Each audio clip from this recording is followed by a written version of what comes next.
अस्सलामुअलैकुम जी, कैसे हैं आप सब लोग? अल्हम्दुलिल्लाह मैं बिल्कुल ठीक हूँ और अल्लाह से दुआ है कि आप सभी बिल्कुल ठीक हों। आज का छोटा सा व्लॉग आप लोगों के साथ शेयर कर रही हूँ क्योंकि आज जो है ना मकसद ये कि जुमेरात वाले दिन तो हमारी ना सुबह से लाइट चली गई भी थी।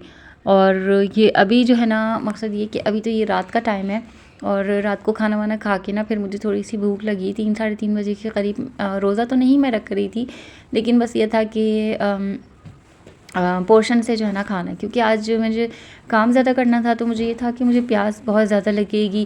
तो पानी मैं पीती रहूँगी, बाकी ये कि खाने की खैर है। तो बस फिर अब जो है ना ये गजर भत्ता ही जो मेरा फेवरेट नाश्ता है, बस मैं इसको जो है ना कर लूँगी। और 3:30 बजे का टाइम था, तो बस तहज्जुद के नफिल भी पढ़ने थे, तो मैंने सोचा कि पहले इसको गर्म करने लगा दूँ और फिर जो है ना मैं जितनी देर में ये गर्म हो रहा है उतनी देर में जो है ना मैं मटर छील लेती हूँ।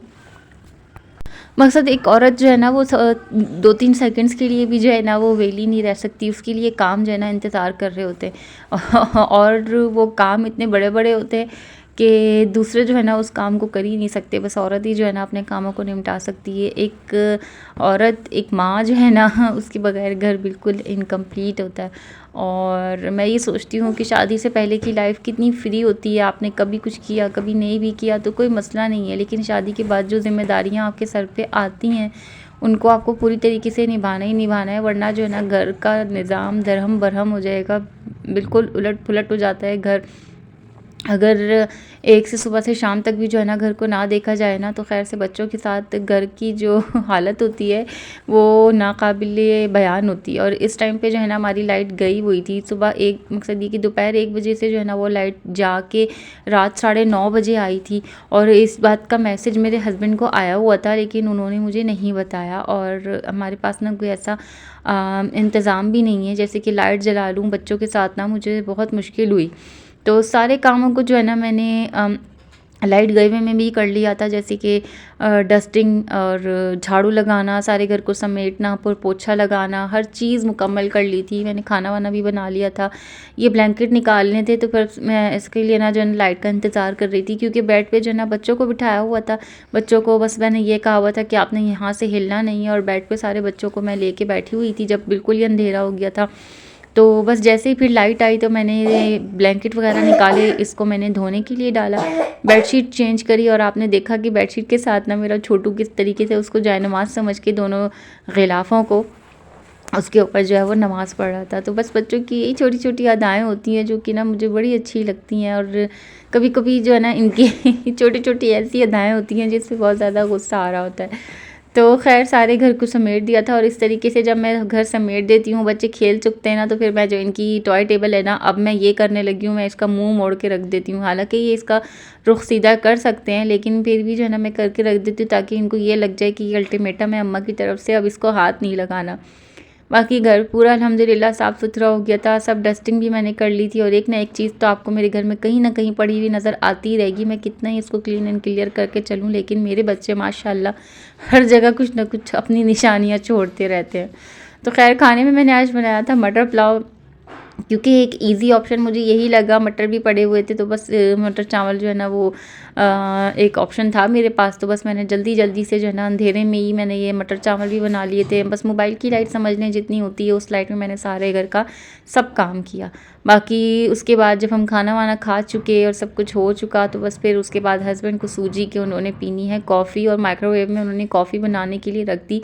गर्म दूध को उन्होंने फिर भी जो है ना वो 1.5 से 2 मिनट 2.5 मिनट के लिए उन्होंने माइक्रोवेव में कॉफ़ी चीनी वगैरह सब डाल के उन्होंने माइक्रो में लगा दिया।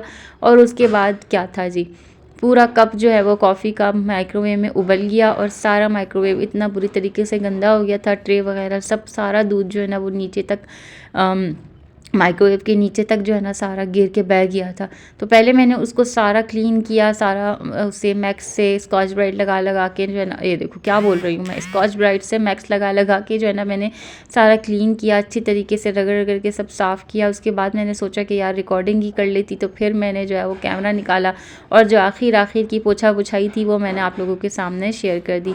इसको अक्सर व बेश मैं इसी तरीके से रात को सोने से पहले साफ़ कर लेती हूँ, और ट्रे भी जो है ना इसकी अक्सर व बेश इसी तरीके तरीके से धो के रख देती हूँ, क्योंकि कभी ऐसा होता है कि बच्चों की फीडर बनाने में भी नीचे जो है ना वो दूध का सर्कल बन जाता है, तो फिर उसकी वजह से ट्रे जो है ना बहुत ज़्यादा खुरदुरी सी होने लगती है। तो फिर मैं ये सोचती हूँ कि जल्दी जल्दी से जो है ना हाथों हाथ ट्रे को भी धो के तो फिर मैं थोड़ी देर सुखाने के बाद उसको रात में किसी भी पहर उठ के वापस रख देती हूँ, क्योंकि बच्चों का डर होता है कि कहीं इनके हाथ लग जाए। तो बच्चों का डर तो खैर माइक्रोवेव के अंदर भी होता ही होता है, क्योंकि लाजमन माइक्रोवेव में तो कोई लॉक भी सिस्टम भी नहीं है कि बंदा माइक्रोवेव बंद करके रख दे, और माइक्रोवेव तो इतना बच्चों की पहुंच से बिल्कुल करीब है कि बस अल्लाह की हिफाजत पे ही रखी हुई हैं सारी चीज़ें मेरे घर में। तो बाकी इसका दीवार दरवाज़ा वगैरह सब मैंने अच्छी तरीके से साफ़ कर लिया था। मुझे बाहर से भी जो है ना ये बहुत ज़्यादा गंदा लग रहा था, क्योंकि अक्सर औक़ात ऐसा होता है जब हम बच्चों की फ़ीडर को चीनी मिक्स करने के लिए ऐसे शेक करते हैं ना, तो फिर उसका सारा दूध जो है वो एकदम से निकल के जैसे उड़ के जो है ना इधर उधर जाता है। तो वो ख़ास तौर से माइक्रोवेव के आगे पीछे दरवाज़ों में ना हर जगह पे वो उसके छींटे ही छींटे नज़र आ रहे होते हैं। और माशाल्लाह से मेरे हस्बैंड की आदत है कि वो तो उड़ाते ही उड़ाते हैं दूध की छींटे। तो बस अल्लाह का शुक्र है कि काम कर देते हैं वक्तों पे जब मैं कभी बहुत ज़्यादा मसरूफ़ हूँ। खैर फ़राइज़ों में से तो है उनकी ये सारी चीज़ें। औरत को अकेला तो नहीं है, कि कहीं भी ऐसा हुक्म नहीं है कि औरत को सारे काम अकेले ही करने। तो बस थोड़ा बहुत हस्बैंड भी साथ दे देते हैं, और बच्चे भी जो हैं ना वो कभी कभार ऐसे हो जाते हैं कि हाँ मान लेते हैं कहने को।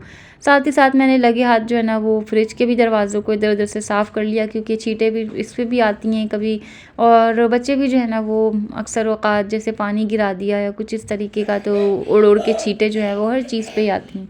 बाकी ये कि फ्रिज जो है वो सिंक से पास भी रखा हुआ है, तो फिर साबुन की भी बहुत ज़्यादा जो है ना वो छींटें आती हैं। बाकी मैंने सोचा कि मैंने बेडशीट बिछाने के बाद आपको ओवरऑल तो दिखाया नहीं, तो फ़िलहाल ओवरऑल तो मैं अभी भी नहीं दिखा सकती, क्योंकि मेरी मोहतरमा जो है ना वो मौजूद होती हैं माशाल्लाह ला कुव्वता इल्ला बिल्लाह। उनके लिए जो है ना वो ब्लैंकेट भी खैर से निकला रहता है।